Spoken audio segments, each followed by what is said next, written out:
사사기 4장입니다. 에훗이 죽으니 이스라엘 자손이 또 여호와의 목전에 악을 행하며 여호와께서 하솔에서 통치하는 가나안 왕 야빈의 손에 그들을 파셨으니 그 군대 장관은 하로셋 학고임에 거주하는 시스라요. 야빈 왕은 철병거 900대가 있어 20년 동안 이스라엘 자손을 심히 학대하였으므로 이스라엘 자손이 여호와께 부르짖었더라. 그때 랍비도대 아내 여선지자 드보라가 이스라엘의 사사가 되었는데 그는 에브라임 산지 라마와 베델 사이 드보라의 종려나무 아래 거주하였고 이스라엘 자손은 그에게 나아가 재판을 받더라.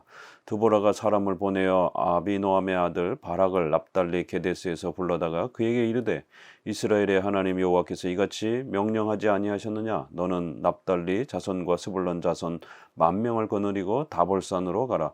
내가 야빈의 군대 장관 시스라와 그의 병거들과 그의 무리를 기송강으로 이끌어 내게 이르게 하고 그를 내 손에 넘겨주리라 하셨느니라. 바락이 그에게 이르되 만일 당신이 나와 함께 가면 내가 가려니와 만일 당신이 나와 함께 가지 아니하면 나도 가지 아니하겠노라 하니 이르되 내가 반드시 너와 함께 가리라. 그러나 내가 이번에 가는 길에서는 영광을 얻지 못하리니 이는 여호와께서 시스라를 여인의 손에 파실 것임이니라 하고 드보라가 일어나 바락과 함께 게데스로 가니라. 바락이 스불론과 납달리를 게데스로 부르니 10,000명이 그를 따라 올라가고 드보라도 그와 함께 올라가니라.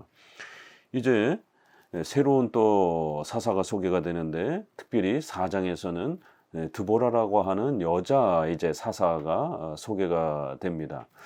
특별히 이제 여자가 이렇게 쓰임 받는 이 장면 때문에 많은 오늘날 여자 목사들이 구약의 이러한 여자 사역의 또 근거로 이 드보라를 언급을 하면서 하나님께서는 이렇게 여자를 종교 지도자로 이렇게 사용하신다 이러면서 이 장을 가지고 많이 언급하기 때문에 더더욱 우리는 이 사사기 4장을 잘 읽어내야 됩니다.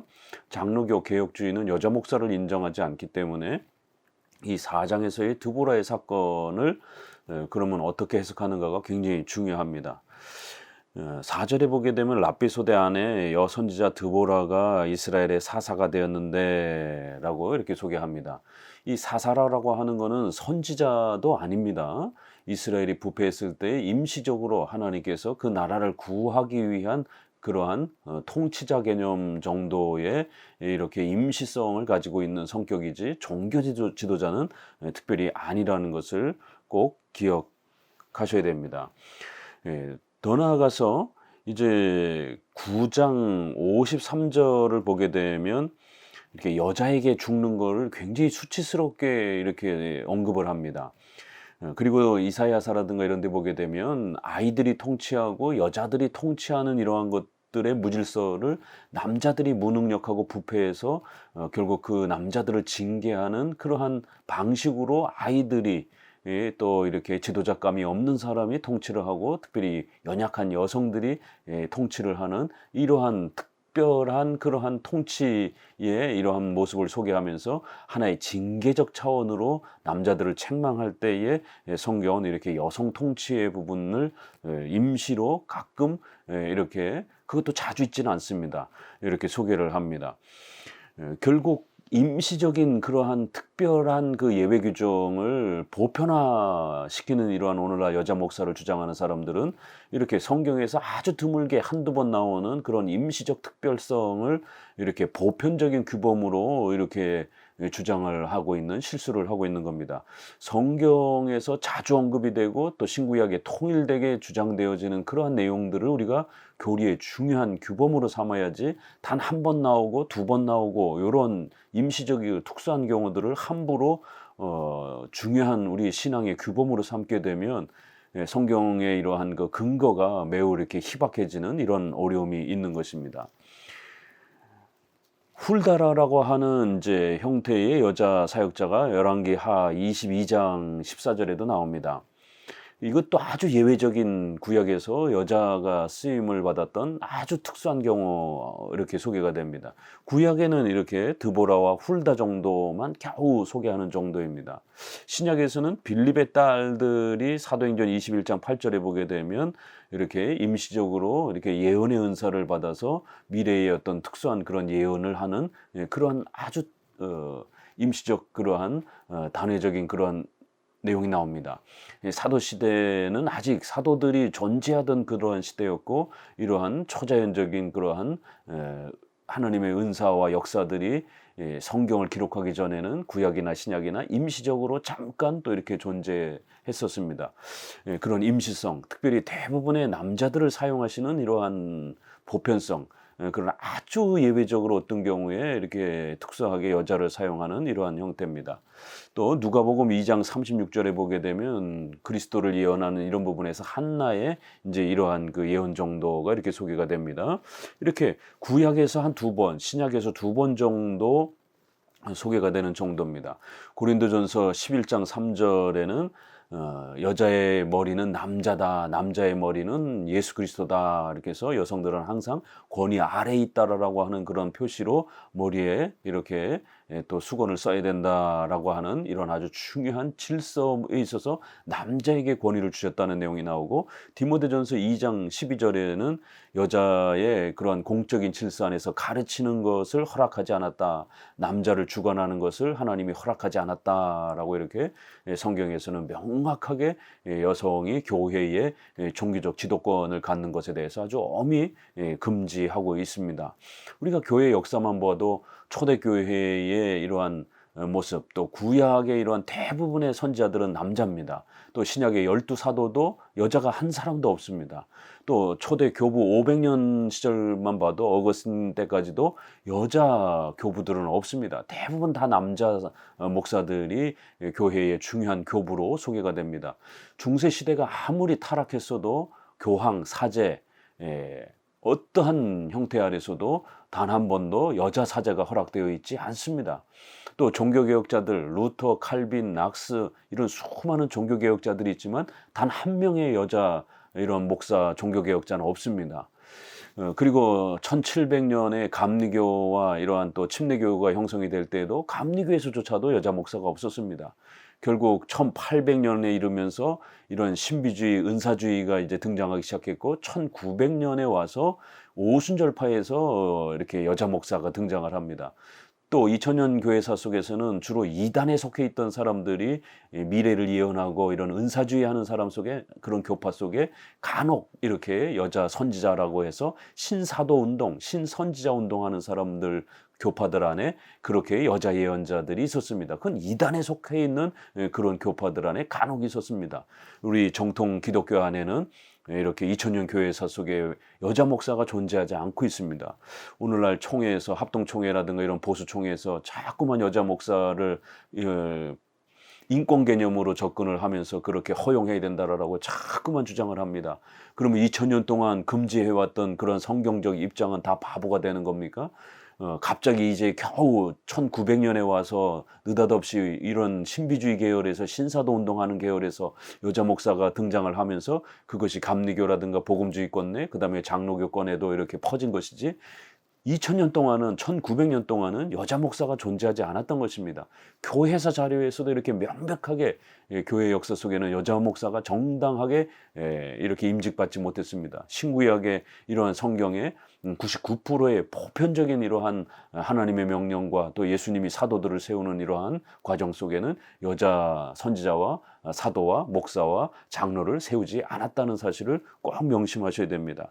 이렇게 여기 드보라가 임시적으로 쓰임받는 것도 바로 이 사사기라고 하는 이스라엘 백성들이 불순종하고 특별히 권위를 위탁받은 이러한 남자 지도자들이 자기의 역할을 제대로 감당하지 못하고 무책임하게 나라를 돌보지 않고 이러한 죄악의 부패함 속에 빠졌을 때, 하나님은 어린아이들이라든가 또 이렇게 여자와 같은 연약한 사람들을 임시적으로 하나님이 사용하시면서 이 어리석고 무책임한 남자들을 꾸짖고 책망하는 그러한 도구로 사용한 것이지, 이것이 보편적인 규범은 아니었던 것입니다.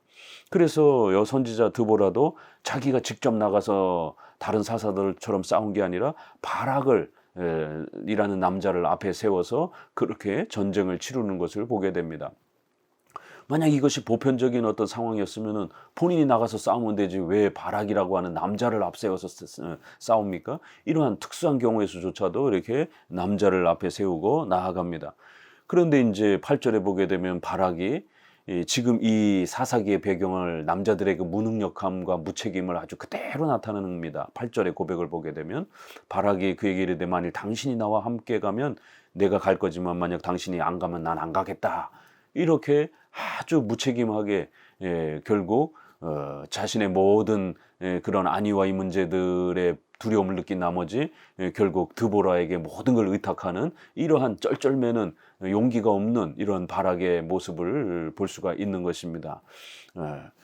하나님의 뜻으로서 부름을 받았으면 전쟁에 앞장서서 지 장군으로서 그렇게 나가서 전투를 치러야지 혹시라도 어떻게 될까봐 선지자가 같이 옆에 있지 않으면 난 한 걸음도 못 되겠다. 결국 선지자가 옆에 있어서 마치 하나님이 자기의 전쟁을 도와주셔야 된다는 어떤 징표가 있지 않으면 전쟁에 나가지 않으려고 하는 이러한 겁쟁이 모습을 보이는 것입니다. 그래서 9절에 내가 이번 가는 일에서 영광을 얻지 못할 것이다. 왜냐하면 용기 있게 남자로서 하나님 앞에 부름받은 대로 그 책임을 감당하지 못했기 때문에 이제 이 모든 전쟁의 승리는 여인의 손에 넘어갈 것이다 라고 이렇게 꾸짖고 책망하는 장면을 보게 됩니다. 뒤에 보게 되면 헤벨의 아내 결국 이 야엘이 시스라를 죽이는 가녀리고 연약한 이러한 여인이 힘이 건장한 군대 장군인 시스라를 죽이는 이런 엄청난 일이 벌어졌고 이스라엘 군인들에게는 또 바락에게는 엄청 큰 수치가 된 것이죠. 남자들도 죽이지 못한 그러한 적 장군을 아주 연약한 여성이 그렇게 죽이고 그 승리와 영광의 모든 복을 결국 여자가 얻게 되는 이러한 상황이 벌어진 것입니다. 이렇게 4장조차에서도 드보라와 바락의 문제, 또 바락이 나아가서 전쟁을 하지 않고 결국 뒤로 빼는 바람에 여성 야엘이 결국 그 모든 승리를 하나님으로부터 얻고 영광을 얻게 되는 이러한 장면. 그래서 남자들의 무책임함과 이러한 부패의 이러한 부분들을 이 여성을 들어쓰고 지도자도 여성을 들어쓰고 또 시스라를 죽이는 그 결정적인 적군을 제거하는 이 엄청난 승리도 또 여성이 또 이루어내고 이렇게 4장은 이스라엘의 남자들의 부패와 이스라엘 전체가 얼마나 부패했는지 남자들이 나가서 싸우고 힘을 가진 남자들이 전쟁을 해야 되는데 이렇게 여성들이 결국 나라를 위해서 희생하고 헌신하는 이런 참으로 특수한 경우를 소개하는 것이지 이것이 보편적인 명령은 아닌 것입니다. 11절 모세의 장인 호밥의 자손 중 겐사람 헤벨이 자기 족속을 떠나 게데스에 가까운 사하나님 상수리 나무 곁에 이르러 장막을 쳤더라. 아비노함의 아들 바락이 다볼산에 오른 것을 사람들이 시스라에게 알림해 시스라가 모든 병거 곧 철병거 900대와 자기와 함께 있는 모든 백성을 하롯셋 핫고임에서부터 기송강으로 모은지라.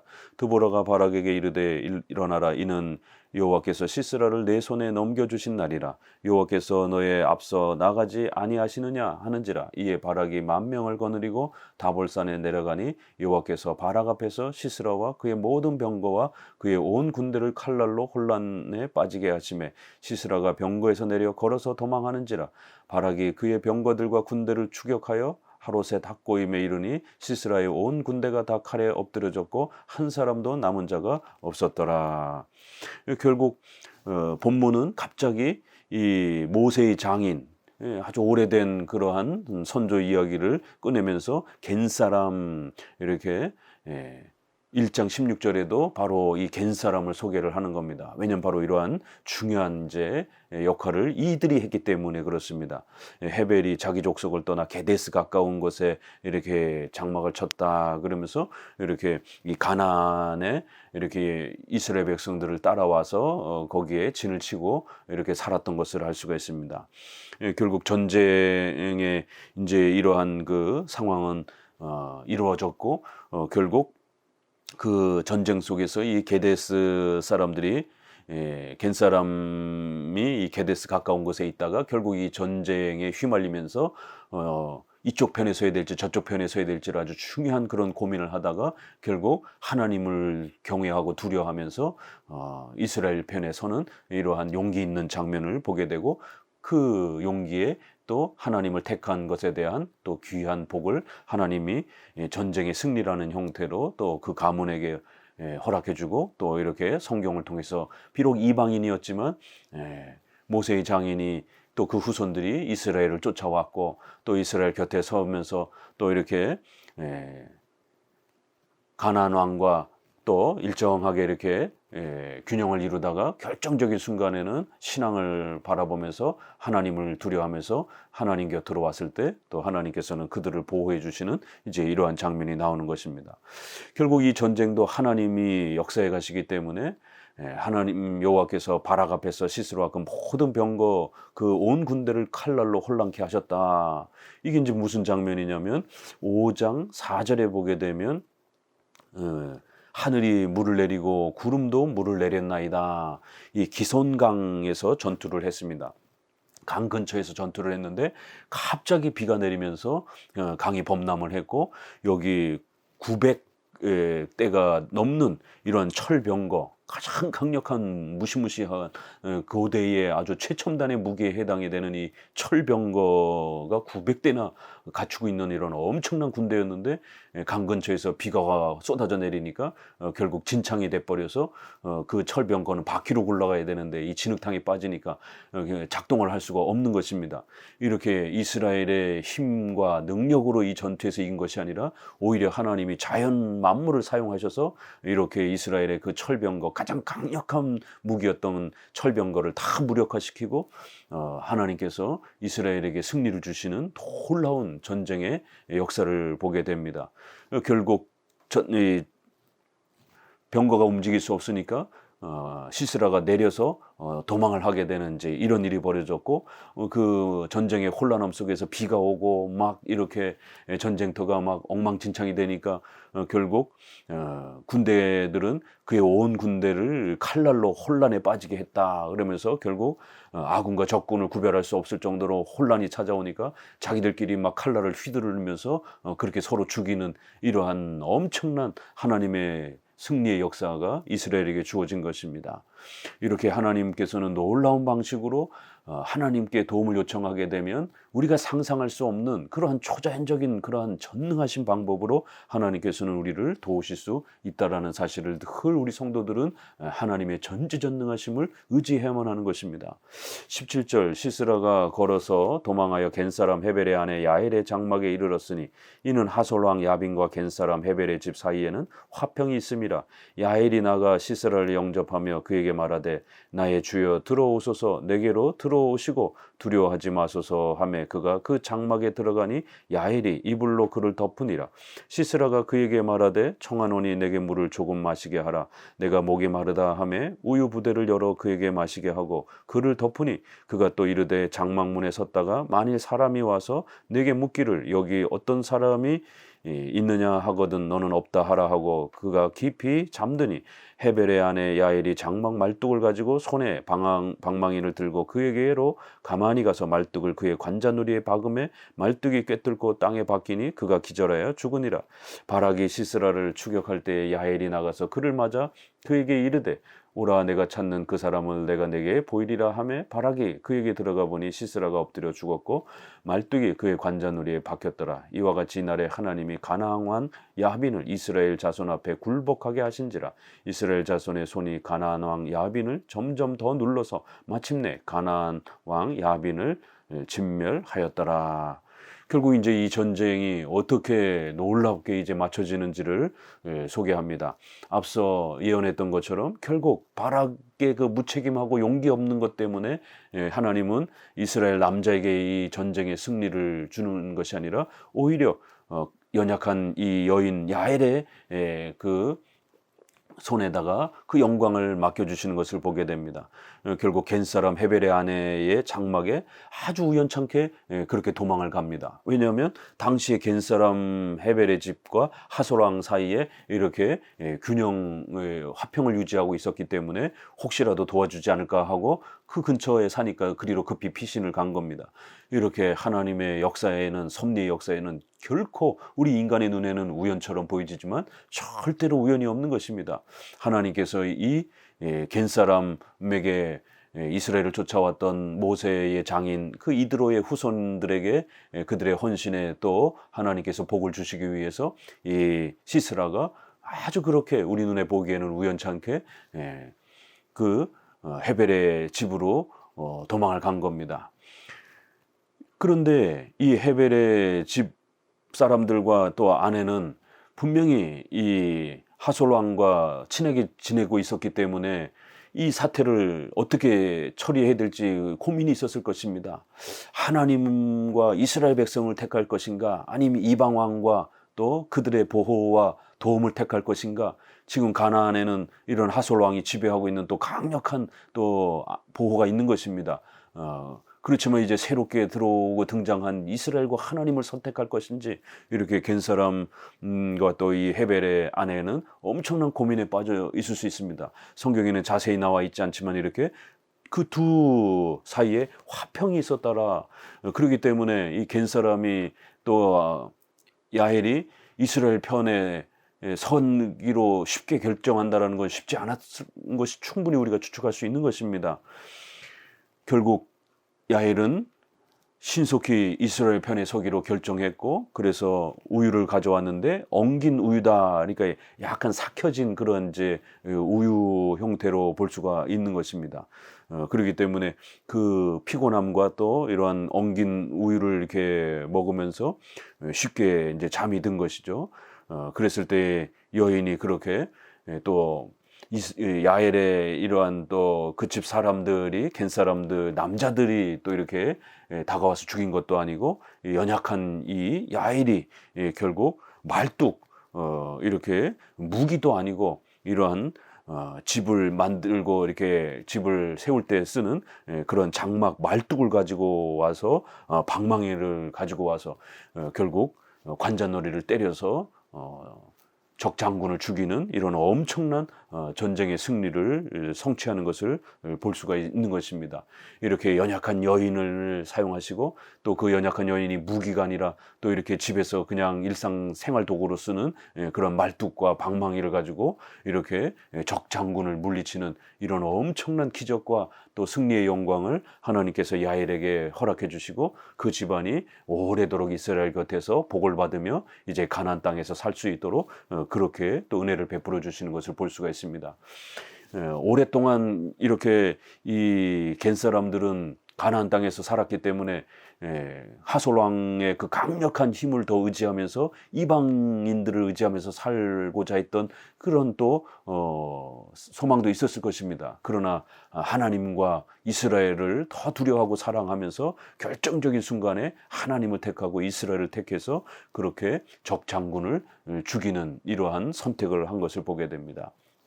결국 이 모든 것은 23절에 있는 것처럼 하나님이 가나안 왕 야빈을 이스라엘 자손 앞에 굴복하게 하신 하나님이 이 모든 전쟁의 역사를 이루시고 그 전쟁의 승리를 이스라엘 백성들에게 선물로 주신 그런 혜택과 은혜였음을 마지막 구절에도 또 이렇게 다시 한번 소개하면서 사사기의 큰 흐름, 우상 숭배에 빠진 종교 혼합주의에 빠지는 이런 어리석은 불신앙, 하나님의 무서운 심판, 그러자 하나님 앞에 살려달라고 또 구원의 요청을 하는 또 회개, 그러면 또 하나님께서 구원을 또 베푸시는 이러한 네 개의 굵직한 주제가 사장에서도 반복되고 있는 것을 알 수가 있습니다. 감사합니다.